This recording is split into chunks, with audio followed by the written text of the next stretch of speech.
I'm really excited today. This is the first webinar or meeting or gathering that we've had between the Alliance of Digital Finance Associations and Tony Blair Institute for Global Change. So I'm really hoping that you're going to enjoy our collaboration as much as Belinda and I have had a lot of fun putting together the ideas for today's session. So let me introduce myself very quickly first before I introduce Belinda. So my name is Sarah Corley.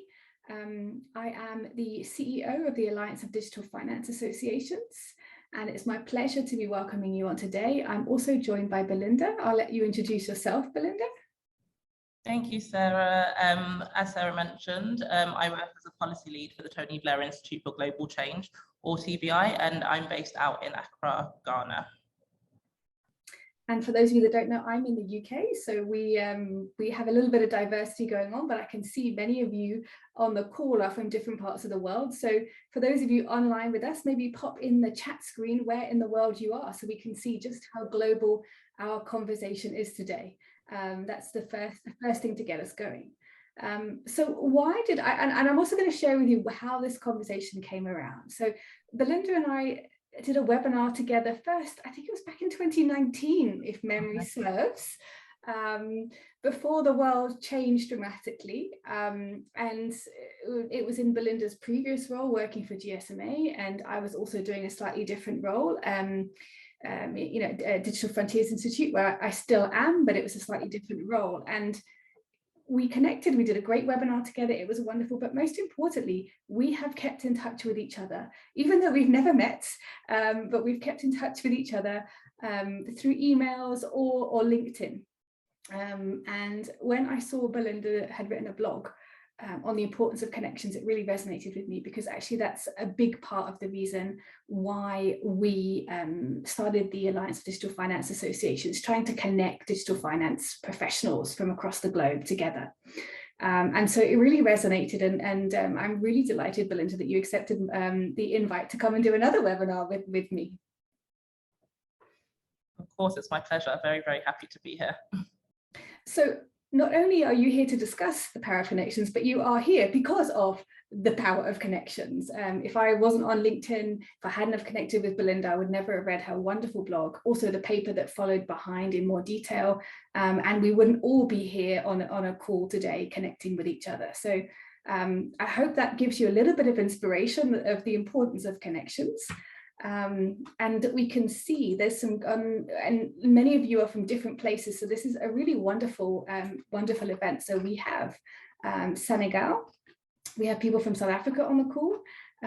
Victor currently is in Ethiopia. We've got Bangladesh, a few people. Chizo is also in the UK like me. We have Juris from Cotonou, Bashir from Kigali, and Eswatini also. So what a wonderful representation of different countries. It's so amazing to see many of you with us on this call. So let's not delay.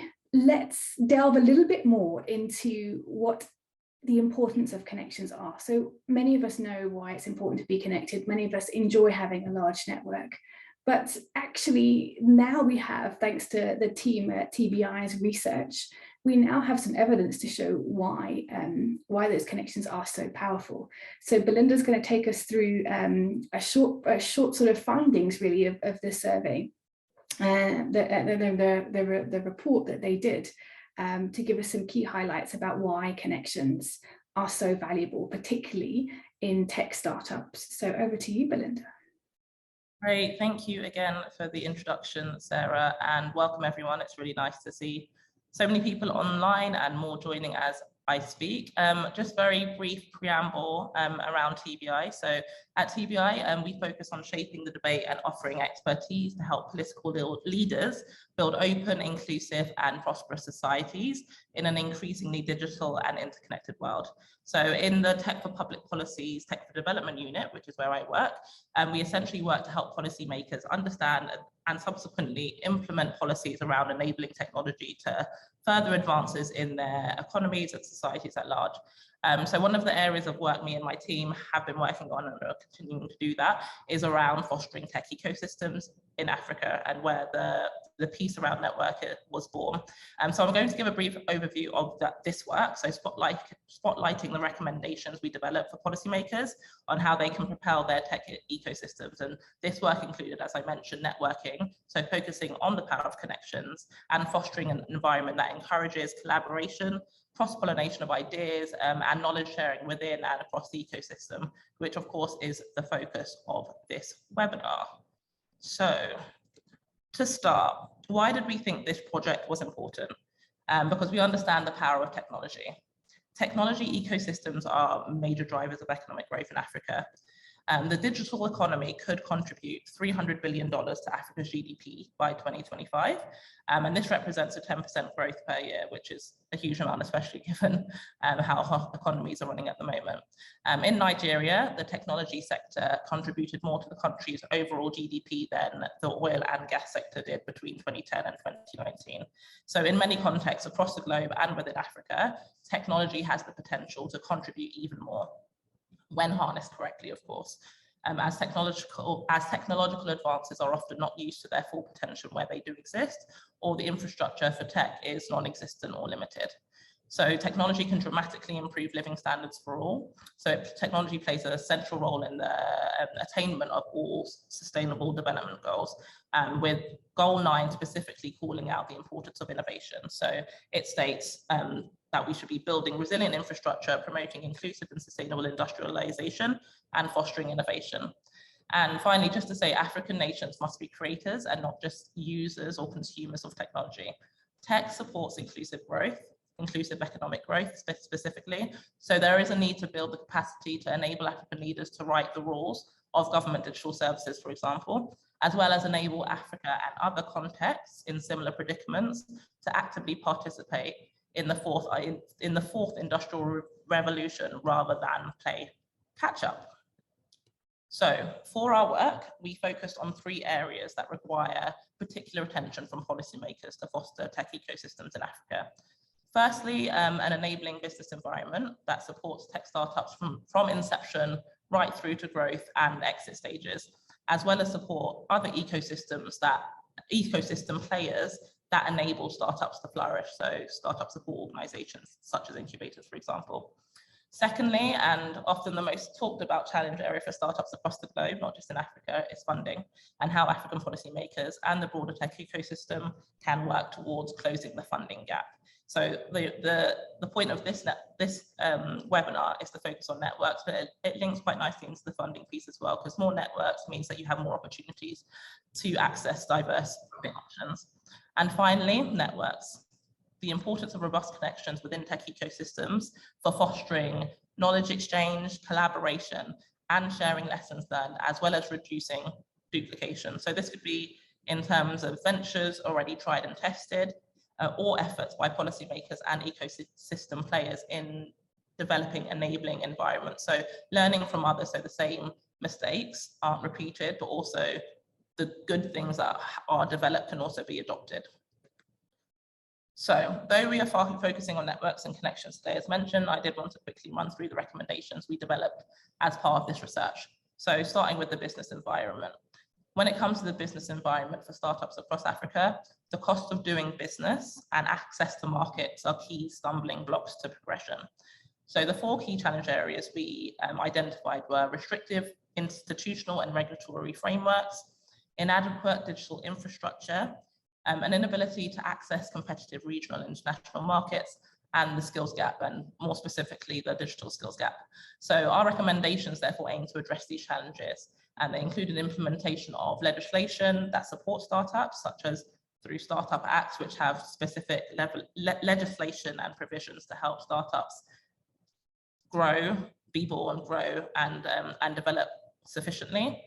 Leverage the Africa Continental Free Trade Area and the market access it will provide, as well as strengthen digital infrastructure alongside ensuring populations have the digital skills to use technology for maximum impact. Secondly, funding, and as mentioned, one of the biggest, if not the biggest challenge facing startups in Africa. Although there has been rapid growth in funding for Africa's tech startups, reaching an all-time high of $4.9 billion of venture capital raised in 2021, which represents a 243% year-on-year increase from 2020. And this number is on track to be surpassed this year already. I believe the 2 billion mark was passed a few days ago. Africa still lags significantly when compared with the rest of the world. Some of the challenges we found related to risks, perceived or otherwise, affecting tech startup investment in Africa. And this was caused mainly by information asymmetries and fluctuating exchange rates, limited sources of investment, and underdeveloped investment vehicles. So our recommendations therefore focused on building an investment landscape that encourages rather than deters investors, including establishing a public data sharing platform to reduce information asymmetries, unleashing capital from institutional and corporate investors, and establishing innovative financing vehicles. Last but not least, networks, which of course is the focus of this webinar. So Africa finds itself in a position of relatively weak connections and networks, driven partly by misinformation, poor perception, partial understanding, and the lack of general awareness of the vast opportunities in the African tech ecosystem. There is insufficient resources and support to stimulate genuine innovation and limited access to learning opportunities. So for the African startup ecosystem to flourish, strengthening connections between startups, funders, and other key stakeholders must be prioritized alongside an enabling business environment and improving access to funding. So this would enable access to markets, a diverse knowledge base, and sufficient funds to stimulate, again, genuine innovation. So that means to be able to test, to fail and fail fast if possible, iterate and start again, or pivot where necessary. So our recommendations here around networking are focused specifically on what was within the remit of policymakers, because of course in this scenario, in this ecosystem, there are levers that policymakers are able to actually adopt themselves, but there are other areas that ecosystem stakeholders themselves can also do to develop networks themselves. But thinking primarily around policymakers, the first step we found was to set up a mechanism to support those that support entrepreneurs and startups themselves. So one way to do this is by developing a certification that supports hub sustainability and operational costs so that they can better serve startups and entrepreneurs. One of the key insights from the research that we did when we were pulling together these recommendations was that hubs, so incubators, accelerators, were unable to support startups and entrepreneurs sufficiently because they were worried about operational costs. So being able to actually help alleviate some of those pressures would go a long way. The second recommendation was around establishing a Pan-African startup network that includes representatives of key players in the ecosystem. So policymakers, startups and entrepreneurs, startup support organizations. So as I mentioned, this would be incubators, accelerators, other tech hubs that enable startups and entrepreneurs to ideate and develop on their ideas, as well as, of course, investors, where knowledge and support can be exchanged for the betterment of the ecosystem as a whole. So one part of this recommendation is to develop national association of hubs, which can be vehicles used to represent the views of startup organizations and the entrepreneurs and startups that they provide support to. And I believe this is something that resonates really well with the goals of the Alliance of Digital Finance Associations, as well as Sarah mentioned, wanting to create that community for knowledge exchange. So our report, Supercharging African Startups, gives great background and deep insight into the challenges and recommendations. So I encourage you all to read it after this webinar. And if there is a particular recommendation that I've gone through just now that resonates with you, please do feel free to drop it into the chat or reach out to me to discuss after the webinar. I didn't want to spend too much time speaking, so I want everyone on the call to be able to interact with each other. But I did want to end on this last slide, just to demonstrate the kind of information exchange that should be taking place between key stakeholders in the African tech startup ecosystem, as well as the myriad of other supporting ecosystem players that also need to be included in relevant moments. So the graphic shows the different pieces of knowledge and understanding the key stakeholders in the African tech ecosystem bring and should share, with the arrows indicating that sharing must happen across the board as well as peer-to-peer. As the text on the screen says, a well-connected tech ecosystem encourages generous information exchange between entrepreneurs, organizations, and policymakers, as well as extensive peer-to-peer learning. So breaking silos and developing quality networks within the African tech startup ecosystem is critical for bridging existing knowledge gaps, reducing information asymmetries, and connecting ecosystem players to new opportunities. And I know, though this research is specific to the African tech ecosystem, it is applicable to the very many different sectors represented in this webinar. So I hope it has resonated. As said by many, your network is your net worth. Without critical connections and being plugged into relevant networks, it's hard to do any job or work within any sector successfully. So we're hoping in this webinar to help you all make several good connections whilst thinking and discussing by what means, whether that's digitally, face-to-face, hybrid, and what it means to be connected in a digitized world. Thanks for listening. As I mentioned, if you do want to learn more about our research, please do not hesitate to contact me. We'll share my email address and LinkedIn after the webinar. And also check out TBI social sites if of interest. There's many interesting things on there that I'm sure will pique many of your interest. I'll hand it back over to you, Sarah. Wonderful. Thank you very much, Belinda. Sorry, I was on mute. And I'm really, it really resonates what you said to me there. It worries me that our ecosystems are weak and fragmented. And we haven't done the research in Asia, but I'm wondering whether we would have a similar situation across the continent there. And that kind of fragmentation, sort of the idea that we have, bankers speaking to bankers, microfinance speaking to microfinance, MNOs speaking to MNOs, regulators, in different groups, was exactly the very reason we set up the concepts of our community of practices, and then which led to our Digital Finance Association and the Alliance. It was trying to bring together everybody together, bring the whole ecosystem together to chat, to network, to share, to connect, to learn from each other. I love the fact that in your quote, you had peer-to-peer learning. And I think I really need to have that quote, your network is your net worth. I think I should sort of have that printed up and put onto my wall, because, it really does resonate. And that's what makes me so excited to be, the CEO of the Alliance, because, I really do see the power in the more people you can bring together, the more change and innovation comes. So thank you for sharing that research with us. It was really exciting to see someone measuring something that is not always easy to measure. And I'm really excited and hope that this will be the first of several of these kind of sessions that we can run together to try and think of ways in which we can, improve and grow our connections.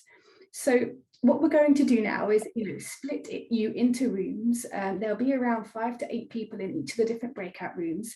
Hopefully, some of those people will be brand new to you. If you do find yourselves in a room with lots of people that you can always exit that room and I can reassign you to another room. So if you feel like you're in the wrong room, feel free to just exit, come back to the main room, and I will reallocate you. But what we would love for you to do in the room is obviously, firstly, introduce yourself, say hi, get to know each other. I can see Gerald's already shared his LinkedIn profile in the chat. So feel free, guys, to do that. Share your LinkedIn profiles with each other.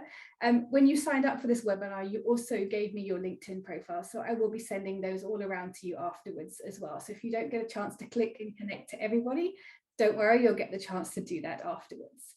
But we also want you to have conversations in your rooms. Sometimes it's very difficult to create connection without having something in common that you can talk about. And that's what we're giving to you in the rooms today. So the first one is around how can we use technology to improve networking? Where do you make your connections? Where are you going? Is online better than digital? Face-to-face, digital, what works basically? And then the second question is, when you meet someone for the first time, particularly over tech platforms, when you are, e-remotes, e-introducing yourselves, how can you do so in a way that actually makes an impact and sort of builds that rapport connection? So, if you're trying to send someone a request to connect on LinkedIn, what might make it more effective? Or, what worked in your room to help the 6 to 8 of you bond together over the discussions? So without ado, I'm going to send you all to the breakout rooms. Just 2 key instructions. Please have one person keep a note of the ideas and themes and suggestions that you come up with, because I'd love you, when we come back into the main room, for you to copy and paste that into the chat so that we can actually use your discussions to produce some top tips that we can share with you afterwards. And there's going to be 4 breakout rooms. So what we're going to do is have each of you, each room, present back 1 or 2, or maybe if we have time, 3 or 4 key things that came up in your conversations. I want to maximize as much time as you have in your rooms together, but also want to create a little bit of space at the end to hear back on your conversations and discussions. So we're going to pop you into breakout rooms for 20 minutes. We have in fact shared these questions with you via your email about half an hour ago, so do check your email, but I'm also going to pop it into your breakout room chats as well for reminders. Yeah, so without any more delays, let me start to open the breakout rooms and have you all in. Enjoy your 20 minutes together.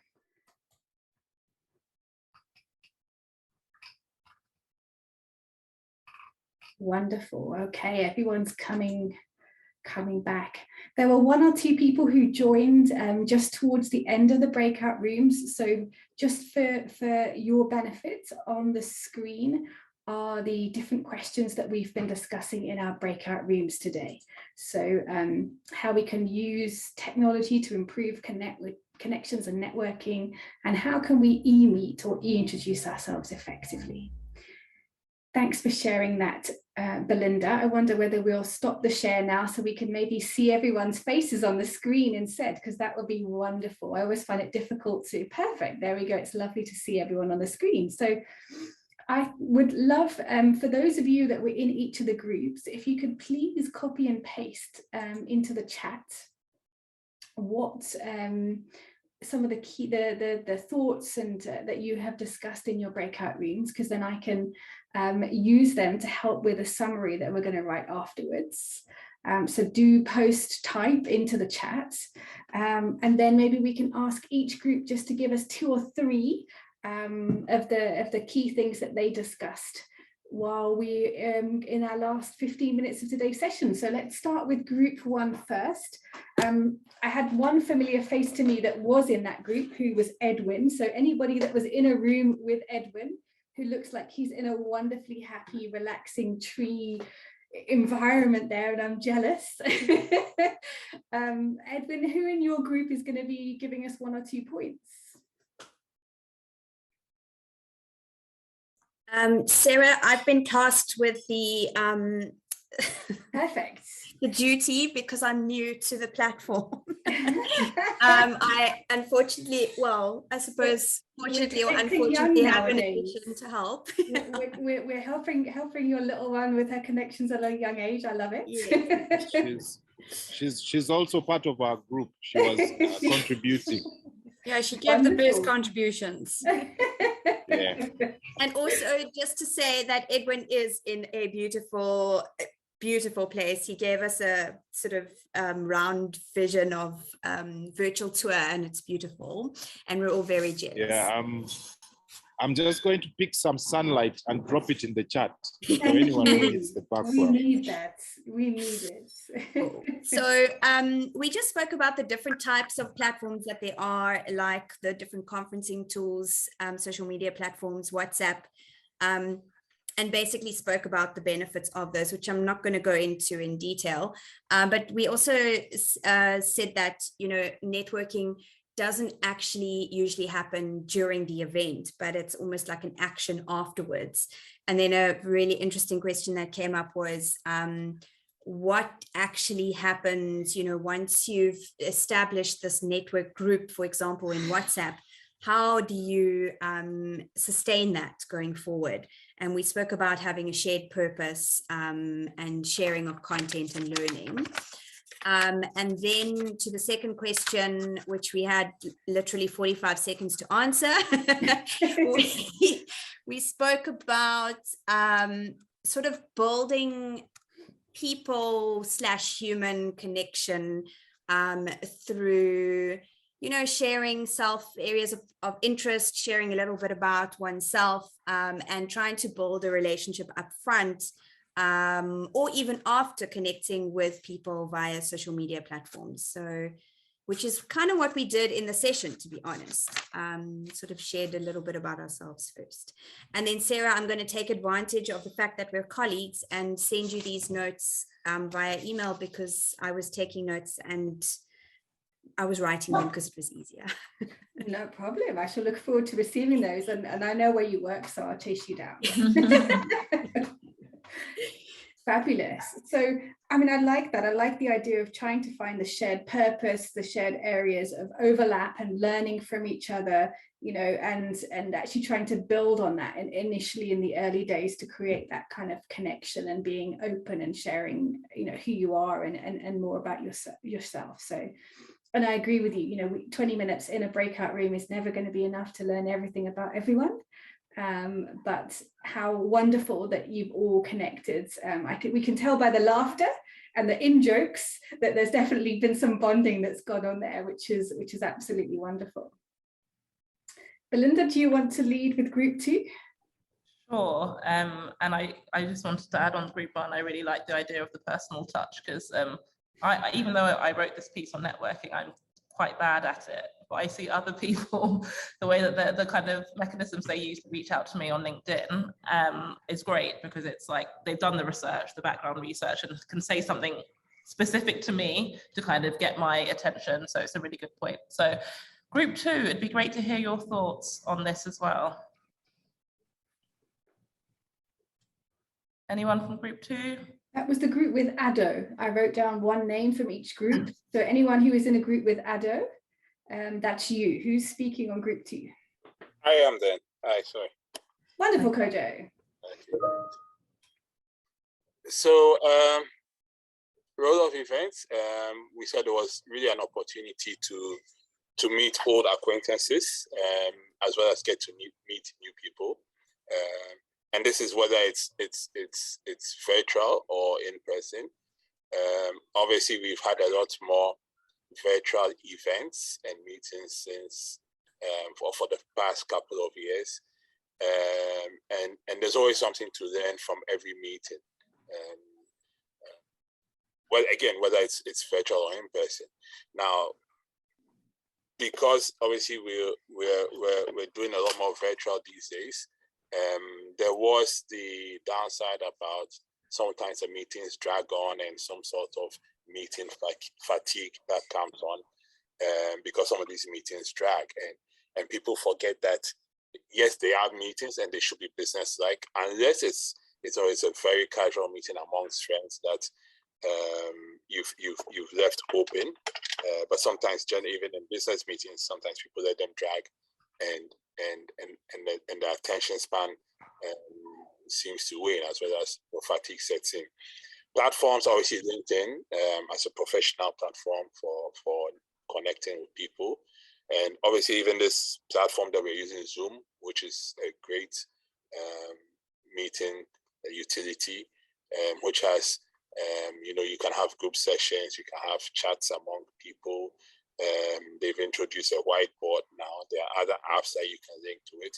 You can have obviously setting reminders for your meeting. The other is like Google Meet, Telegram, WhatsApp. WhatsApp has become some sort of de facto communication tool for a lot of people.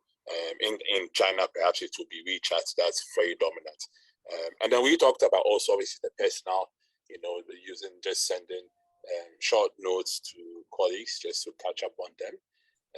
Whereas previously it would be a call or just pop in to say hi. And in the virtual world, it could be an email or just a chat to say hi, how are you doing?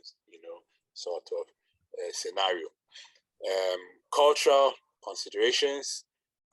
We talked about setting the meeting times, taking cognizance of time zones. In one country it could be midnight, another country B could be dawn, and a country B it could be lunchtime and so on. So you do need to take that into recognition and consideration when setting meetings that cuts across various time zones and countries. We talked about even starting meetings in some countries, especially mentioning like countries like Switzerland and Germany. You are expected to be there, to be present some minutes, 15 to 10 minutes before the meeting, start itself. It's important, and then also how you start. In some cultures, you start the meeting going to the main point, start discussing the crux of the matter before later on bringing on casual matters, to lighten up the mood. And in some instances, it starts with casual to lighten up the mood before you go into the nitty-gritty of the meeting itself. So those are what we captured at our end.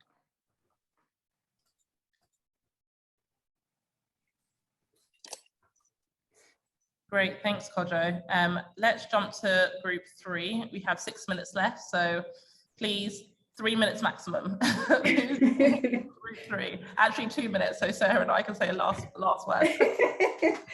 The group 3 was with Adenike in it.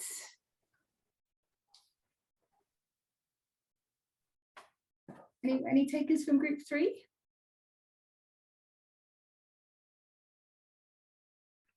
Yeah, sure, I can go for it. I think we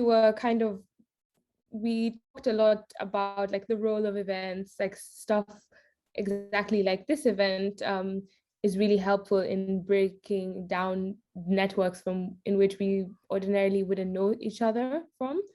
And we kind of embraced the role of face-to-face. You have like emotional cues you can't sometimes supplement with virtual meetings, but then there's the greater geographies that can be captured in this with wider reach to bridge some knowledge gaps. So it's really efficient. Some tech platforms that we thought were important were like LinkedIn for finding clients, partnerships, complementary companies, Twitter and finding some people with subject matter expertise, also WhatsApp and Facebook groups being particularly important as well.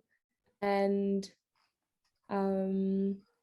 yeah, I think in terms of meeting new people and being effective was being very clear in terms of what you can add value to this connection by, and doing some preliminary research to understand some of the common ground, which would aid for a more like targeted and strategic relationship. Yes, that was kind of the quick summary of what we discussed. Brilliant, thanks so much, Chizzy. I like that, the common ground and the value add, thinking that through when you're introducing yourself. So, people can see in immediate, oh, she sounds interesting, he sounds interesting. I can see the connection or the value of this connection. I love that idea. Brilliant. And last but definitely not least, group 4. So the only group that hasn't gone, and anybody from group 4 who's going to give us 2 minutes before we can wrap up. Hi, Sarah. Hi, everyone. Hi, Natwala. Okay, so a quick summary of what we discussed. Sorry, just a minute.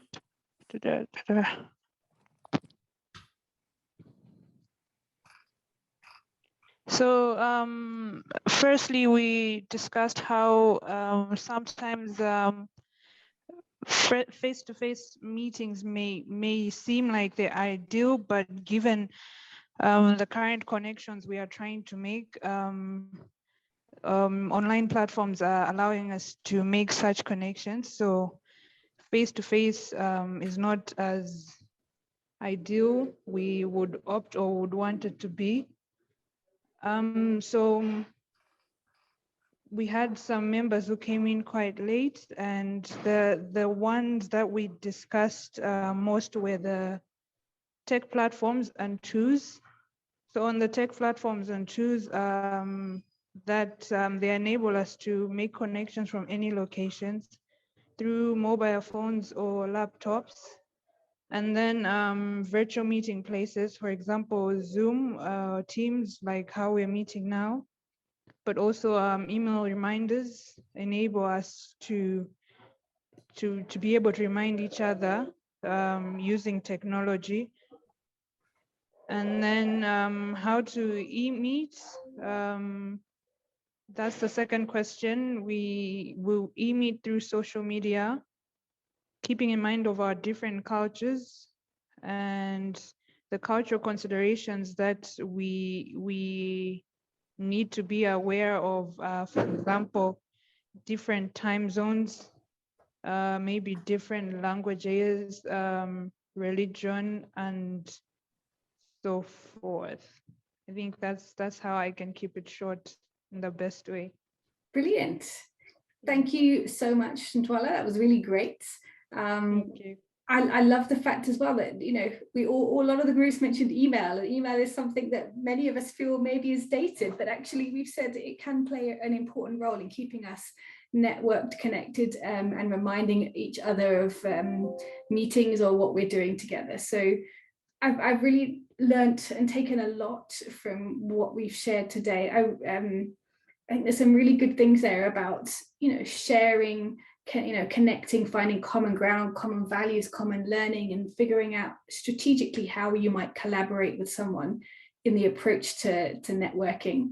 I would also really hope that after today's session, you will connect with each other. But a tip from me, and this is one thing that I've been working on a lot over the last year, was trying to connect people in my network who I think should be connected. So looking for the commonalities within my own network. In fact, you know, when I heard Belinda was moving to Accra, I think I introduced her to a few people there, Kojo being one of them, because, you know, you never know when people move or people are looking to do certain projects, they may not know each other. So it's definitely worth reaching out and connecting people that you see as having commonalities, as well as looking for those commonalities yourself. Belinda, a couple of words from you before we close. Not a huge amount to add to that, Sarah. Just as you already mentioned, it would be great to connect with everyone on this call, because I am not connected with most, so that would be great. It would be great to hear back from you if you found this useful, and if this kind of forum is something that you would recommend to other people. And as I mentioned, please reach out if you have any interest in hearing a bit more about the work that we did, which is broader than just networks, but it's a core part of all of the work that we're doing at the moment, making sure that the right people are talking to the right people, essentially. And even that kind of gap, you don't know who you don't know, right? So it's about making sure, as you mentioned, Sarah, I think that's a great one, connecting people who you think should be connected with each other. It's a really great way of thinking about it. But thank you for your time. It's been really great. It's been a pleasure. Thank you so much, Belinda, and everyone for joining today. We'll be sending you an email on Monday, so look out for that in your inbox. It will have today's recording, summary of what we discussed today as well, and also an attachment with everybody whose LinkedIn profile, so that you can get connecting and grow your network on LinkedIn by at least 10 or 20 people, I hope. And also we ask you to connect with Tony Blair Institute and Alliance of Digital Finance Associations on LinkedIn as well, so that you can hear more about our work too. So yeah, let's keep in touch, and look forward to being connected with you all and seeing you on another event soon. Thanks, everybody. Bye-bye. Bye-bye. Bye, everyone.